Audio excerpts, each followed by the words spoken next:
Bonjour, je m'appelle Loïc Pourchère, je suis associé chez Patriarche et en charge du développement de Henk, qui est la branche conseil RMO du groupe Patriarche.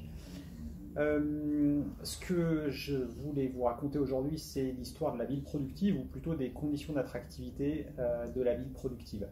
Un des premiers facteurs de développement sur le développement de l'industrie, et notamment de cette nouvelle industrie dite 4.0 aujourd'hui, où le digital joue un rôle fondamental, il me semble que c'est avant tout la capacité à trouver et à faire venir des talents.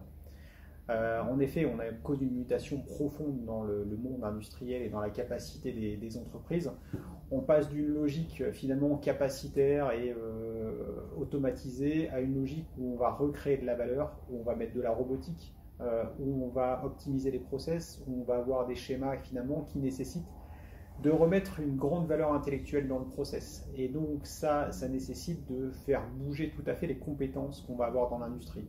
On va avoir besoin d'ingénieurs, on va avoir besoin de techniciens qualifiés, on va avoir besoin finalement de tout un tas d'écosystèmes qui sont des cadres qui du coup vont exiger des aménités urbaines et une qualité à la fois sur leur lieu de travail et sur la zone qui va les accueillir et sur la zone sur laquelle ils vont implanter également leur logement et d'une famille, d'aménités proches de ceux d'une métropole. C'est la grande mutation de ces dernières années qui fait que finalement le territoire productif, c'est plus seulement celui qui est au milieu de rien, c'est celui qui est situé dans un écosystème dans lequel on retrouve des services urbains, dans lequel on retrouve des grandes infrastructures de transport, bien sûr, du haut débit naturellement, mais aussi de l'accès à des universités, à des laboratoires et à tout un cadre de vie qui permettront finalement aux talents qui sont sur le territoire de bien vivre et surtout de faire venir ces nouveaux talents en fonction du développement des industries. Donc ça, c'est un des grands aujourd'hui bouleversements sur ce volet-là, et c'est ce qui a conduit véritablement les grandes métropoles françaises, on peut penser à Lyon notamment dans ce volet-là, à redévelopper du foncier pour de l'activité productive à l'intérieur de la ville. Et finalement à trouver des moyens pour éviter l'éviction de l'industrie en ville en recréant les conditions de son attractivité.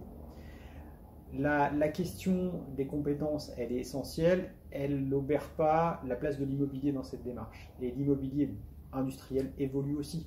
De quoi ont besoin les industriels aujourd'hui? Ils ont besoin à la fois d'un immobilier qui soit flexible, c'est une des premières demandes, puisque finalement les cycles de production, ils évoluent très vite aujourd'hui. Il n'y a qu'à voir le temps de développement d'une automobile, par exemple, on n'est plus sur des cycles longs. Il faut qu'on fasse bouger les équipements de manière beaucoup plus agile et beaucoup plus rapide. Et il faut qu'on soit capable aussi de moduler les surfaces. C'est-à-dire entre le temps où on a besoin de surface pour les ingénieurs en développement et le temps de la production et le temps du service après-vente, ces cycles se raccourcissent et on a besoin de faire muter les espaces. Donc ça veut dire qu'on a des espaces modulaires dans le développement industriel entre le productif, le bureau d'études et le bureau. Ça, c'est un besoin important. On a aussi un gros besoin d'évolutivité et de flexibilité. C'est-à-dire que dans le bureau, on a le phénomène du coworking ou du tiers-lieu, où on vient, je dirais, solliciter sur mesure du poste de travail. On commence à avoir ces besoins-là dans l'industrie, où finalement, on a besoin, on peut penser à Tesla, par exemple, qui est un bon exemple sur ces dernières années, qui a besoin très vite de produire des voitures et qui a besoin de surfaces flexibles quasiment clé en main. Et du coup, il peut y avoir un développement de capacités industrielles adaptables finalement à des process différents qu'on puisse mettre sur un marché. Et les territoires commencent à réfléchir à ça, sur comment, à l'instar de ce qu'elles ont fait sur le développement de tiers-lieux, je dirais, de bureaux, elles sont capables aussi de développer des offres industrielles un peu clés en main ou prêtes sur les territoires.